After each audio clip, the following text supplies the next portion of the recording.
Hello everyone, welcome to Gizmo China. I'm Kieran. Redmi eventually released the K30 Pro model. Since the K30 model released in January, it's been over 2 months for us to imagine how the K30 Pro would kill those flagships, as the K20 Pro did. We always are looking forward to a more powerful bomb happen to 2020, but with an attractive price. And right now the Redmi K30 Pro is just in our hands. Does it fit our imagination? Well, to better answer these questions, we brought back the Xiaomi Mi 10, and let's do a comparison between them. And let's find out what exactly the Redmi K30 Pro has achieved and what it has missed as well. First of all, to be honest, when the K30 model released in January, I was pretty worried about the Pro model would use the same appearance design. The K30, for me, was just a bit boring. I was so glad to see that the K30 Pro reserved the complete full screen design without any hole punch or notch. In 2020, you will see almost all the flagships would turn to the hole punch display. For those who cannot accept the imperfection, the K30 Pro just reserved one more option. Instead, it equipped a pop-up front camera, which is almost the same popular setup for solving the dilemma between higher screen-to-body ratio and front camera components. More phone producers have abandoned the pop-up mechanism, which probably is more about supplier's choice. Smartphone designers are still working or waiting for the next solution, which is likely to be an in-screen camera.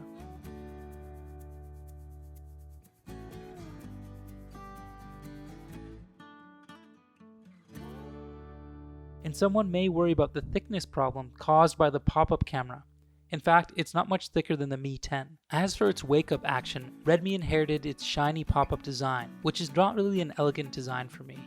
And another detail diverse from the Mi 10 is the flat display. Although a curved display is really able to catch the eyes at the first glance, we found that users usually got annoyed with the edge miss touch problem. So we appreciated that the Redmi did not follow the fashion that is not very practical. But talking back to the rear camera arrangement, it really reminds us of the Huawei Mate 30 Pro, though the design of the K30 Pro looks much simpler. At the same time, the K30 Pro reserved a 3.5mm audio port, which has been taken away on most flagships, including the Mi 10. But the Mi 10 has dual speakers which are able to create stereo when holding the phone in hands, while the K30 Pro, though having a certification in high-res audio, is really hard to have the same enjoyment with only one speaker.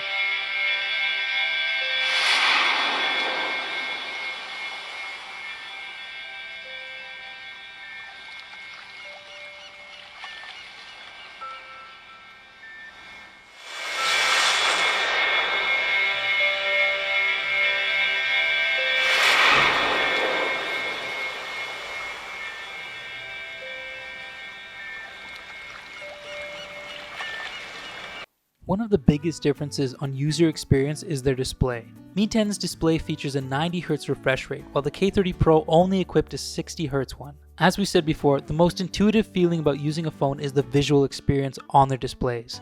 Thanks to the high-res refresh rate, Mi 10 seems to be a bit more fluent at the system level, though their hardware performance should be very close to each other. But other than that, the Redmi K30 Pro is definitely an excellent 1080p HDR display and had pretty close color presentation to the Mi 10. About their performance, they both equipped a Snapdragon 865 SoC and the LPDDR5 memory, which are the best combination for performance you can have in Android phones. But pay attention here not to get the wrong option, because the 6 Plus 128 version of the K30 Pro only features the LPDDR4X memory. In addition, the K30 Pro equipped the UFS 3.1 storage.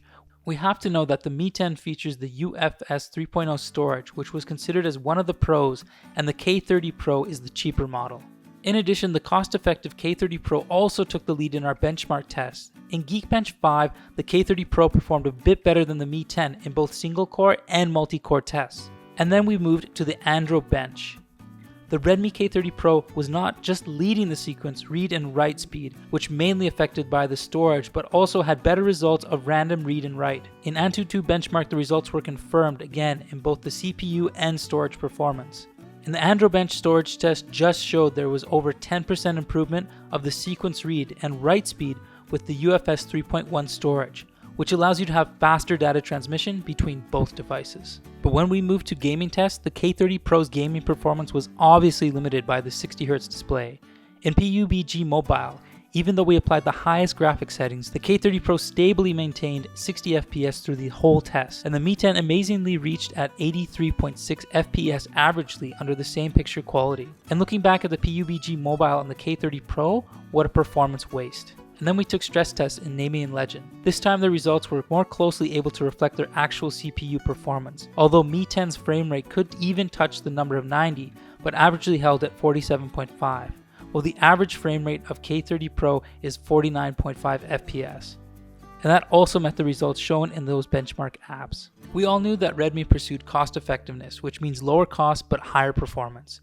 So cameras on Redmi generally aren't able to challenge those outstanding camera phones. Unfortunately, Mi 10 series were just one of them.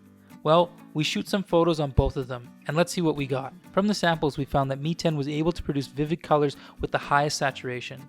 But we would also admire the K30 Pro's 64 megapixel primary camera due to its loyalty to the true colors. And if we were thinking to have some more editing possibilities, probably the 108 megapixel cameras of the Mi 10 would reserve more detail and better color tolerance. When things come to the high resolution mode, obviously we can see the gap between these two phones. 64 megapixel resolution is definitely one of the most popular high resolution solutions, but if there could be a better option like this 108 megapixel sensor, all we have to concern is just the software tuning. But to be honest, the improvement from 64 to 108 megapixels probably is not sensible for some people. Under the normal shooting, it's hard to find the resolution difference. And we tried several wide-angle photos but found that they may equip the same wide-angle lens and sensors. So yes, good resolution, good anti-distortion, but nothing really different. They both equipped a macro camera, but from their samples, it's not very different from those budget phones which also equipped a macro lens. And about these special cameras, we think they are still at a have fun level. And for the night mode, the industry has developed stable software solutions on improving the balancing of the brightness. No exception for Xiaomi. These two models both could shoot night photos under extremely low light conditions, and after comparing to the photos shot with night modes, and the night mode photos, especially for the Redmi K30 Pro, significantly reduced noise in the darkness, while for the Mi 10, the high resolution with more clear detail was more impressive. Another feature worth talking is the charging efficiency. An included 33-watt charger gave the K30 Pro a full charge in just around 63 minutes, while the 50-watt charger did it in 47 minutes. Both of them were impressive. Especially for the Mi 10, it features a 30-watt wireless charging, which is even faster than some wired charging on some flagship models. However, we cannot find the wireless charging for the K30 Pro. So that's all we think is important for you to know about the Redmi K30 Pro and how the Redmi and the Xiaomi different from each other. If you want to share your thinking about the brand Xiaomi, please leave your comment below.